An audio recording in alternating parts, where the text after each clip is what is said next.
How much does it cost to live in Vietnam? What is daily life like in the biggest city of a poor province? Are food, transportation, and other basic expenses really cheap here?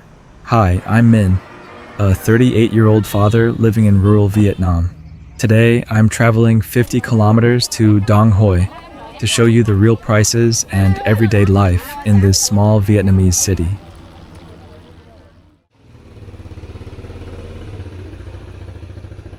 My 8-year-old daughter finished 3rd grade at the end of May.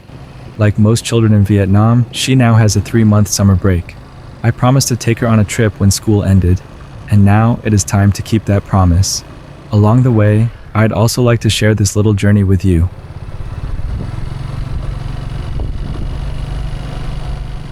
We've arrived at the bus stop, but the nearest red and white bus has just left, so we now have to wait another 30 minutes. Luckily, a private taxi driver has offered to take us to Dong Hoi for about $1.90 per person. That is only slightly more than the bus fare, which is about $1.50 per person. Private transport services like this are becoming more common in Vietnam, and the competition is quite high. He's already heading to Dong Hoi and still has empty seats, so he wants to pick up more passengers along the way. This happens quite often here. It is a lucky start to our journey. I've quickly left my motorbike at a supermarket beside the road, parking it under a cool, shady tree in front of the store, just like an ordinary customer. Now, the two of us are ready to continue our trip to the city. We finally arrived in the city. Our first stop is Co-op Mart, one of the 2 largest supermarkets in Dong Hoi.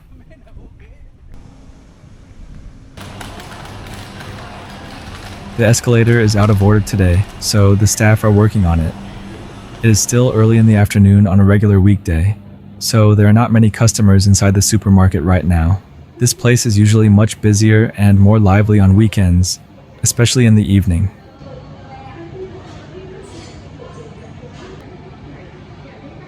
This is the fresh vegetable section. Most of these products are brought directly from Da Lat, a place in Vietnam known for its pleasant climate. They are kept in a lightly chilled area, where the temperature is lower than in the rest of the supermarket. The prices here are higher than at a traditional market, but they are still quite affordable. Most of these vegetables cost between about $1.15 and $1.90 per kilogram.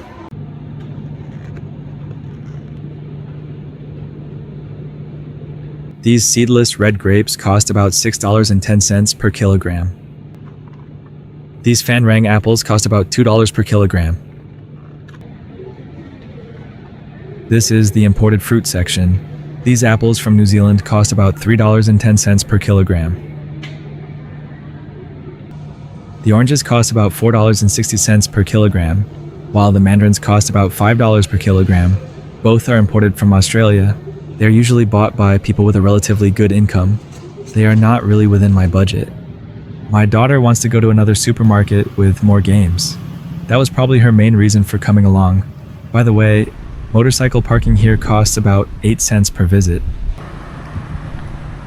This yellow and blue building used to be the largest supermarket in the city, but after 2 major Vietnamese supermarket chains opened here, it could no longer compete and eventually closed. The owner now rents the building to a company that provides vaccination services. After graduating from university, I took my first job near my hometown. I later left that job and moved to this city for work in 2015. Over the next 10 years, I changed jobs several times and even moved back closer to home for a while. But no matter how much I worked, rent, eating out, and other daily expenses left me with very little money to support my children.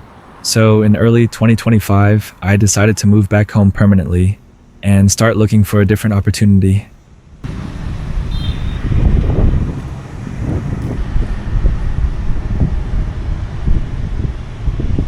This is Quang Binh Gate, a famous landmark right in the center of the city.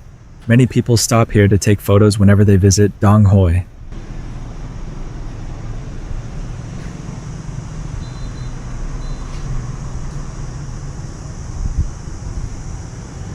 Before visiting the city's largest traditional market, where fishermen bring in plenty of fresh seafood caught offshore and sell it directly, I think it will be a great place for you to experience both the quality and the prices. But first, Come take a short walk with my daughter and me through the city center, and then we'll visit the large supermarket right next to the market. Small bicycle repair spots like this are still common on Vietnamese sidewalks. They're often run by older men who fix tires, chains, brakes, and old bicycles for local people. The income is modest, but it helps them earn a little money, stay active, and rely less on their children.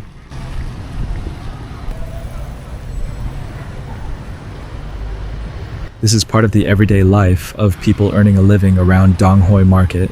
He is sitting here waiting for someone who needs a ride.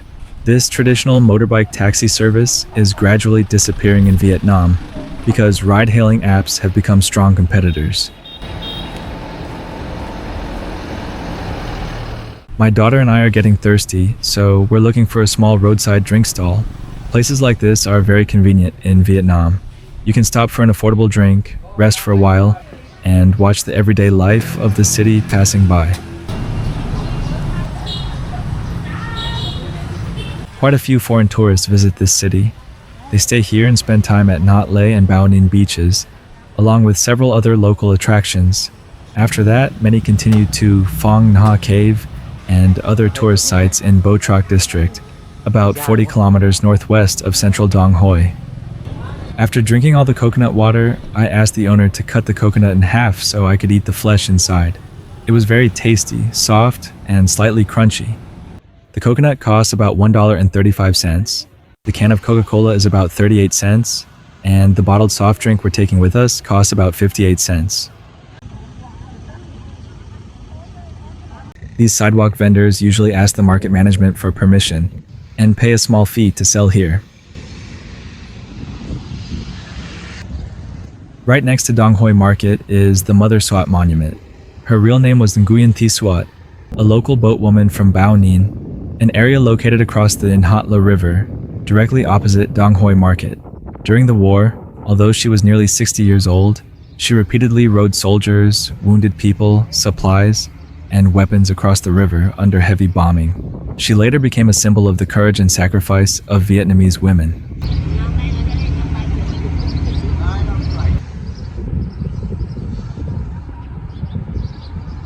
Right next to Dong Hoi Market is a residential complex and shopping mall developed by Vingroup, one of Vietnam's largest private conglomerates. Its founder and chairman, Pham Nhat Vuong, is currently the richest person in Vietnam. Forbes ranked him 93rd on its 2026 Global Billionaires list, although his real-time position can change with the stock market.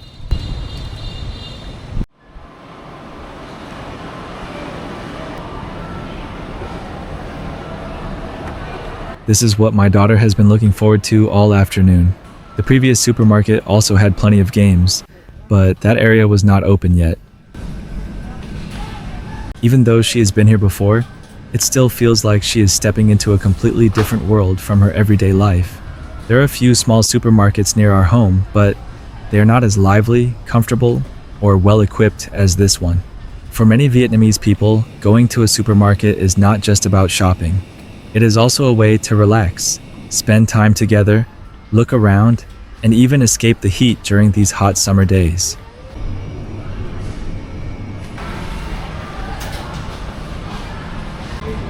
Bananas cost about $1.77 per kilogram.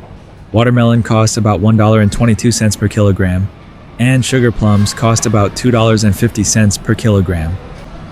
I'm really drawn to the fruit section. Everything looks so fresh, colorful, and refreshing. Eggs are widely used in everyday meals in Vietnam. These are usually produced on commercial farms and supplied to supermarkets. They look great, but many Vietnamese people still believe they are not as tasty or as good as eggs from chickens raised by families in rural areas, like where my family lives.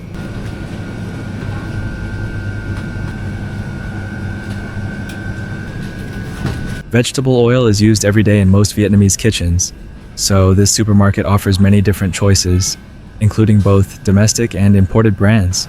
Oils made for children are much more expensive than regular cooking oil, so they are mainly suitable for families with higher incomes. The most popular and widely used option is simply cooking oil. It costs about $2.29 per liter. This is Hao Hao Instant Noodles, one of the most popular brands in Vietnam because of its familiar taste and affordable price. Each packet costs about 17 cents.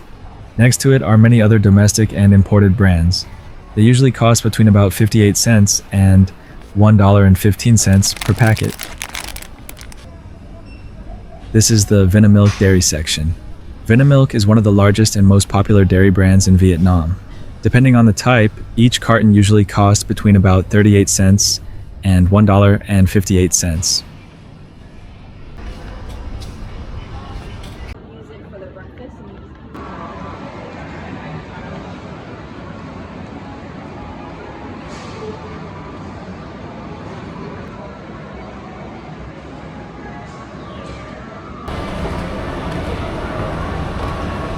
My daughter is getting very impatient to reach the children's play area.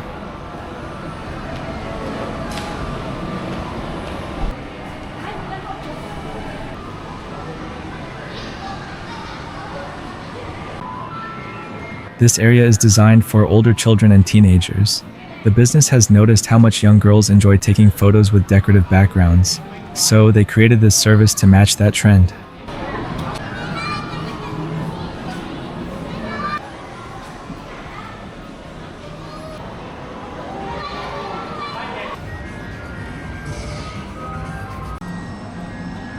My daughter bought 10 credits for $1, which gives her 5 turns to play.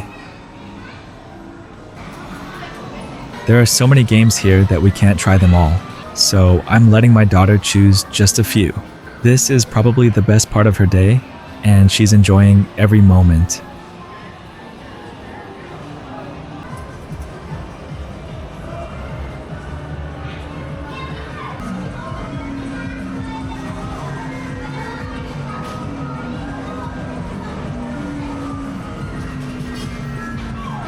It's time for us to leave the supermarket because the afternoon market is starting to get busy.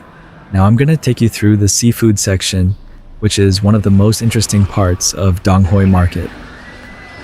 This market is open all day, but the morning is the busiest time. In the morning, this area is used for selling pork. All the empty tables you see here belong to those vendors.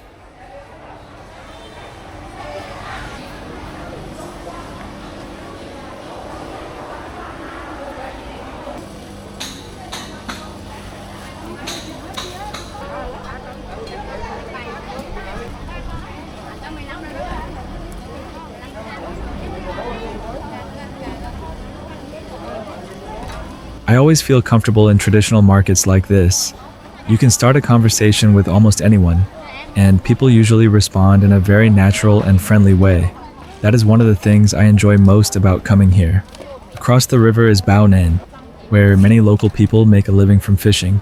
They go out to sea, bring their catch back here, and sell it directly or wholesale it to traders who take it to other markets. That is why families can come here and buy seafood that is still fresh and sometimes even alive for their daily meals.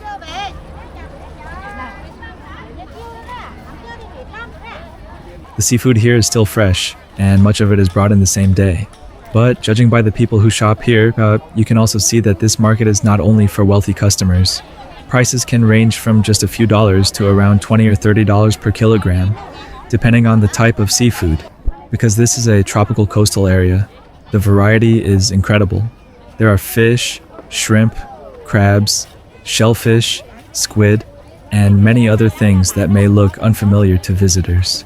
For local families, these are normal ingredients for everyday meals. For me, this is one of the best parts of the market, because seafood has always been among my favorite foods. One convenient thing here is that you can ask the seller to clean and prepare the seafood for you. Then you only need to take it home, rinse it, and cook it.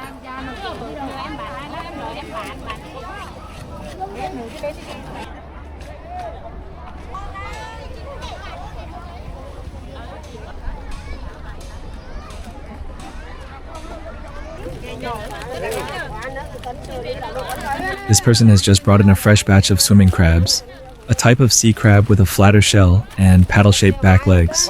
They are so fresh that several customers are already gathering around and trying to buy their share.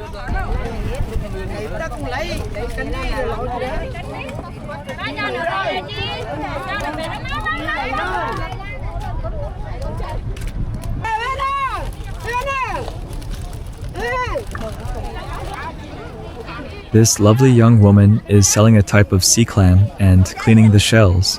There is nothing unusual about imagining that after the market closes tonight, she may dress up, look very pretty, and go out for coffee with her friends.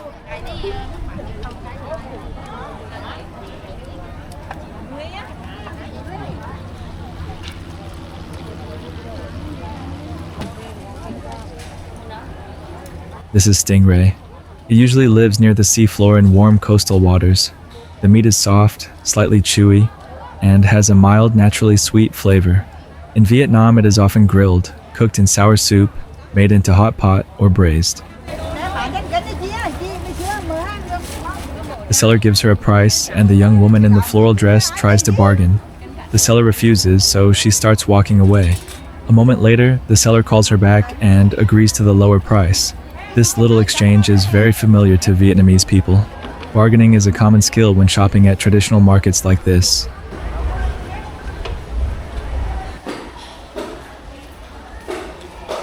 These vegetables are part of everyday meals in Vietnam. No matter who you are or which rural area you visit, you will usually find at least one or several of them on the family table.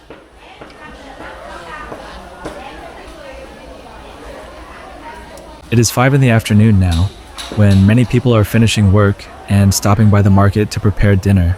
You may see an office worker still wearing formal clothes, a young woman from a bank in a short dress, someone who lives nearby wearing casual clothes from home, or a construction worker coming straight from work.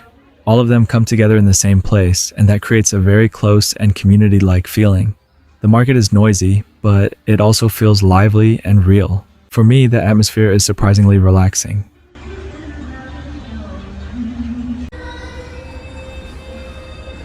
Late afternoon is the busiest time for the food section, but it is already a quiet period for the small grocery stalls inside the market.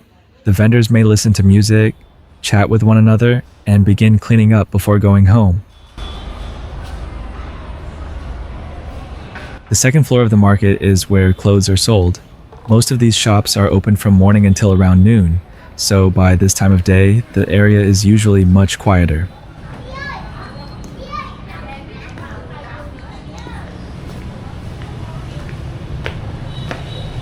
This narrow road runs between the two halves of the market. From up here, you can see the whole rhythm of the area at once. The stalls, the traffic, the houses, and people moving through their daily routines. It may look ordinary, but this is the kind of view that makes a city feel alive.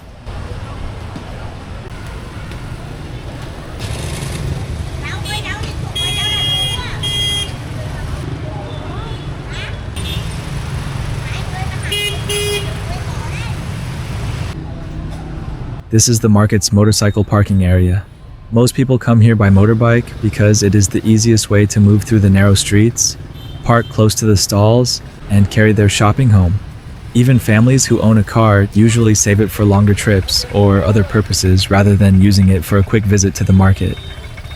Parking costs about 19 cents per visit, no matter how long or how briefly you leave your motorbike there.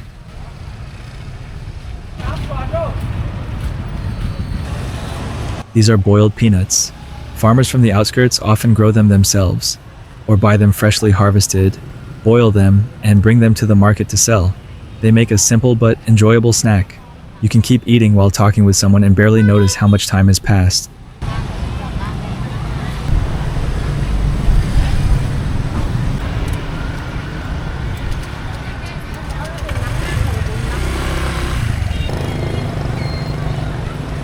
It is already late in the day, so some of the market's usual activities are no longer happening. The morning is much busier and more lively. One interesting thing is that consumer goods companies often send sales staff to traditional markets. They rent a small empty space inside or outside the market for around $2 to $4, arrange their products directly on the ground, and spend the day introducing them and calling out to customers. It is a very simple but effective form of sales and marketing. This was also part of my job when I worked as a sales manager for a confectionery brand in Quang Binh Province. Walking through the market today brings back many good memories from a little over a year ago. It is time for us to head home. The last bus for the 50-kilometer trip back to my village arrives at 6 p.m. After that, there will be no more buses today. These construction workers are finishing a little later than most people today. During the hot summer months, they usually begin earlier in the morning, take a longer break around midday, and return to work later in the afternoon. It helps them avoid the most intense heat of the day, even if it means going home later in the evening. My daughter says she's really happy about today's trip. I'm also very happy that I was able to give her such a fun afternoon. Life is still difficult in many ways, but I always want her to be truly happy.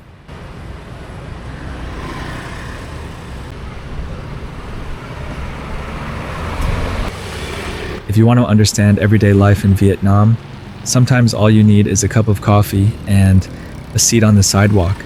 Just watch the people passing by, and you will see almost every kind of life and circumstance moving in front of you.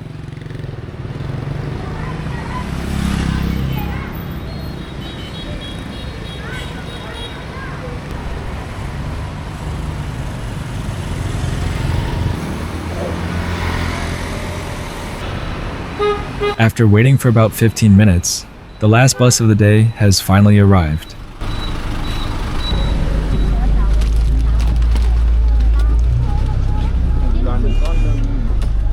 My daughter was lucky that a young man offered her his seat. Most of the passengers on this bus are workers from the outskirts of the city and areas near my home. Every morning, they take the bus into Dong Hoi for work, and at the end of the day, they use the same route to return home.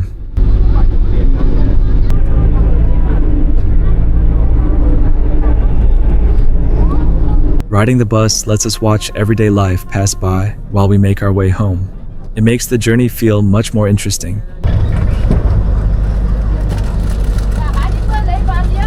A woman is sending a package to someone along this bus route. The delivery fee is about $1.15. Carrying small packages like this gives the driver and assistant some extra income, while also providing a convenient way for people to send goods within the province.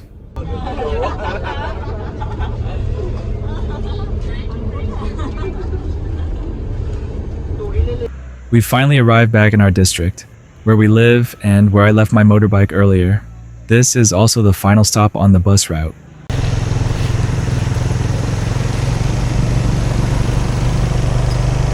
That brings today's trip to an end. I hope you found something interesting in this video.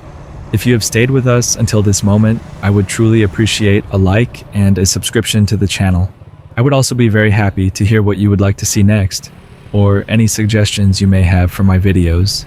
Your comments will help me create content that is as useful and enjoyable for you as possible. Thank you very much for watching, and I'll see you again in the next video.